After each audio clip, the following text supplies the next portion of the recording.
M3gan has Katie's parents die in a tragic accident, but Katie survives the accident, so her aunt Gemma has to take care of her, but she doesn't know how to parent, so she takes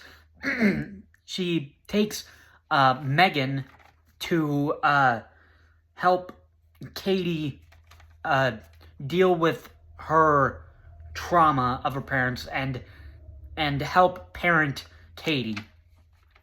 So, the positives on the movie are, the first positive is actually Megan herself.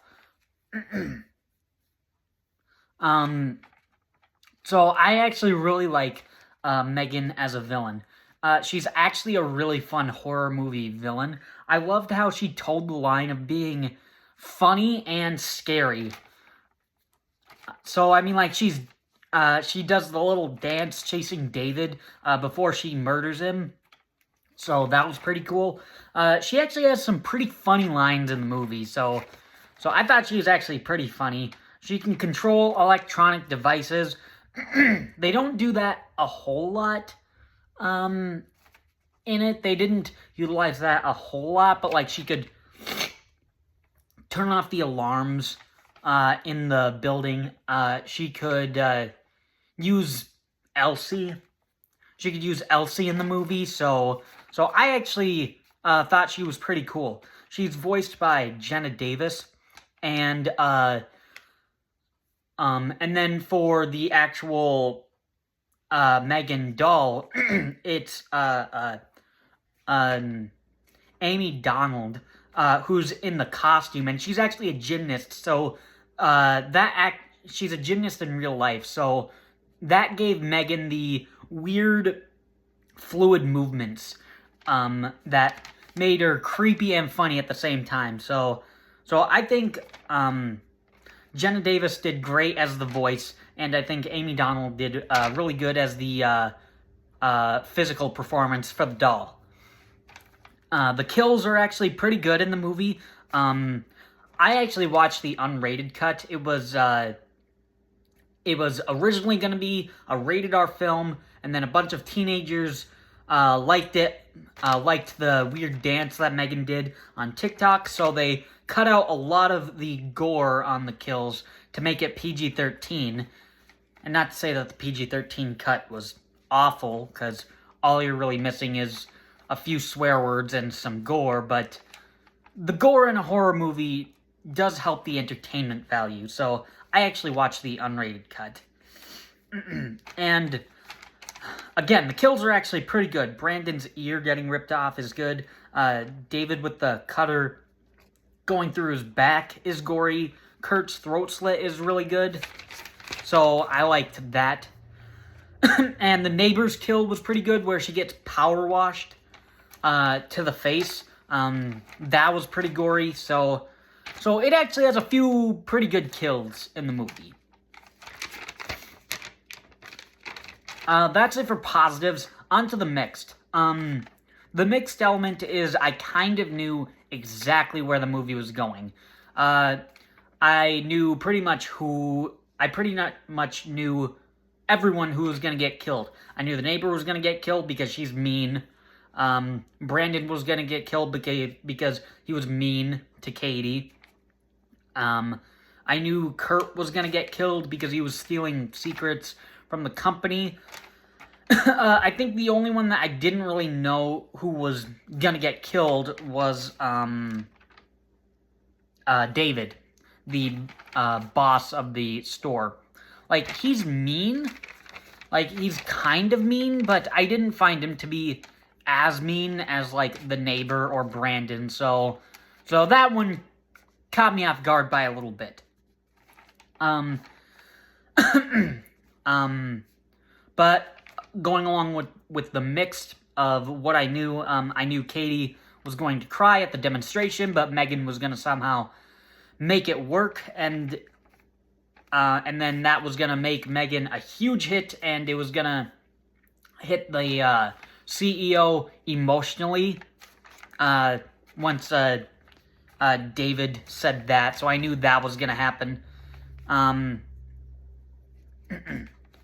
And then I knew Bruce was going to be used in the final fight at the end.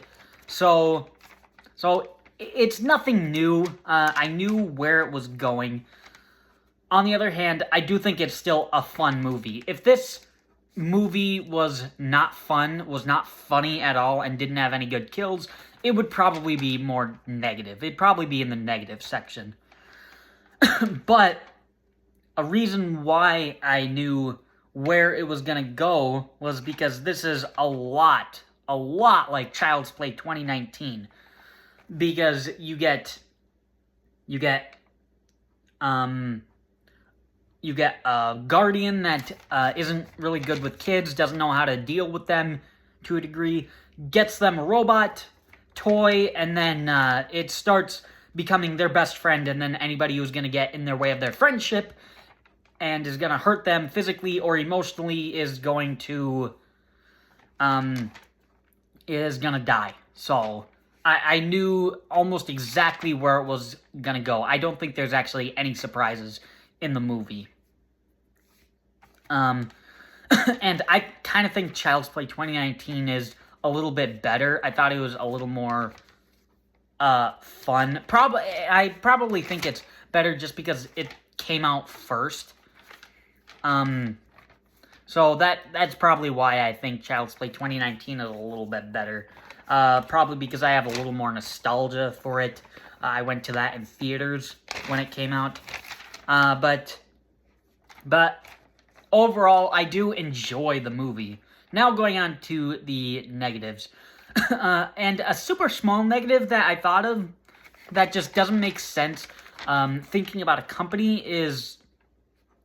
Katie says, if I had a toy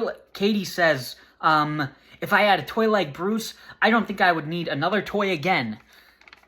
That's not really a good model design for any business. Like, hey, once I have that thing, now I don't need any more of that thing. That's not really a good business strategy. I thought I'd just mention it because I didn't think that would...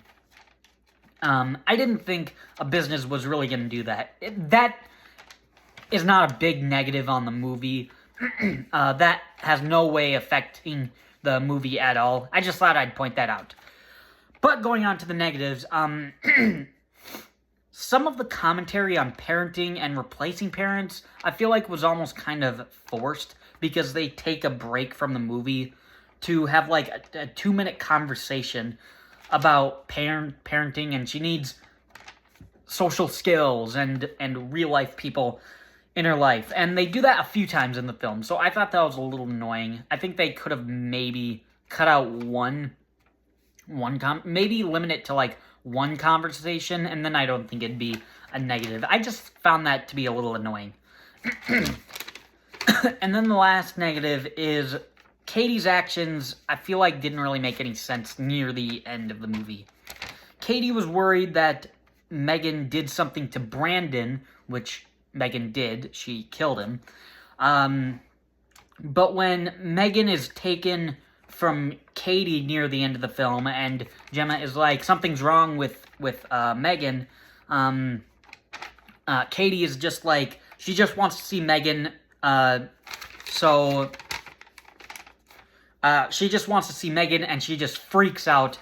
So I didn't really think that made sense. It might have made more sense if Katie never suspected that M3gan did something to Brandon. I mean, like, if Katie was just still friends with M3gan, I think it would make sense a little bit more. But Katie was a little suspicious of M3gan after Brandon got killed. So her actions don't really make sense.